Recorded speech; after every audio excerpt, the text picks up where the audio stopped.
Welcome Aishling Kelly. The best thing in life are free. The best thing in life are free. Aishling Kelly.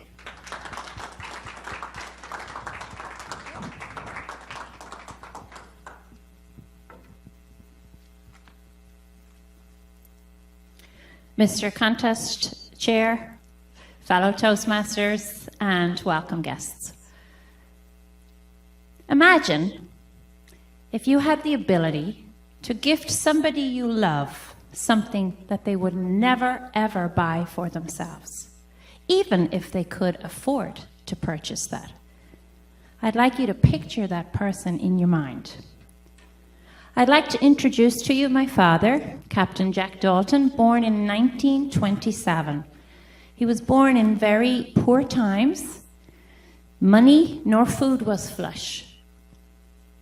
My father never wasted anything.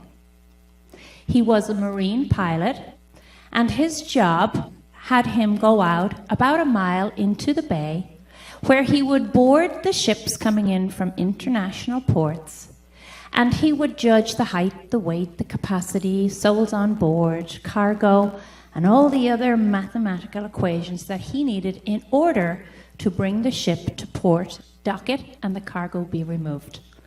He would do the same in reverse the following day. My father was a very popular man, and for 45 years he boarded these ships and met many, many captains from all around the world. As a little girl, I used to watch him go out every day, and he would have a bottle underneath his arm. But ironically, when he came home, he had 2 bottles. This always fascinated me, and I realized that he was giving bottles to his fellow captains, and they were giving fellow bottles back. Of course, the nice thing about that is that he had 10 daughters at home who were always extremely appreciative of the fact that there was plenty of alcohol in the house. Now, let me just say for 1 minute that we always respected alcohol and we never got wasted. My father taught us to respect drink, so we did. And I know that there's a stereotypical ideological idea that Irish people are always drunk, and I would categorically like to state my case now and say that that is absolutely true.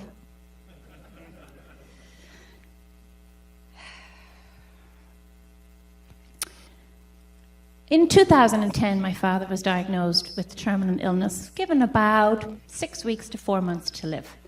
And while that was hard news to bear, it was even more difficult for me because of the geographics. I lived here and he lived there. So I vowed to go back and forth as many times as I could. Now, my father lived by 3 sayings, one of them being that you fail to plan, plan on failing, save your cents and the dollars will look after themselves, and everything goes in its place, a place for everything. So on one of these journeys back with my father, we had many, many serious conversations, and one of those conversations was indeed very serious, and we talked about none other than alcohol. And he introduced me to Johnny Walker, which was his favorite drink in the whole world. In fact, beyond his 10 daughters and his wife, he said that Johnny Walker was the 12th love of his life. He educated me and told me that the red label was his favorite. And then he introduced me to a blue label, or black label, I'm sorry, and then he spoke about the blue label. Now, he knew lots about the red label and the black label, but he didn't have much to say about the blue label. So I questioned him and said, well, how come you don't know what that tastes like? And he said, well, I've never tasted it. And I said, why not? And he said, because it's too expensive, and I would never buy that for myself. Light bulb moment, I decided there and then that my father was going to have this blue label, Johnny Walker, before he passed away. So I was going to knock it off his bucket list. Fast forward, I came back to the States, and I did my due diligence trying to save a couple of dollars. So I went to Costco, I went to Walgreens, I went to CVS, I went to Binny's, I went to Kenwood, and lo and behold, I found the bottle of Johnny Walker Blue Label. In that second, I thought, now, Aishling, do what your father always taught you. Check somewhere else in case you find it somewhere cheaper, because all those cents matter. So I called O'Hare Duty Free ahead, and lo and behold, guess what? They did have the bottle of Johnny Walker Blue Label for about $60 cheaper than everywhere else. And I thought, atta girl, that's my dad's daughter. As I boarded that flight for the third time home, I was like a child.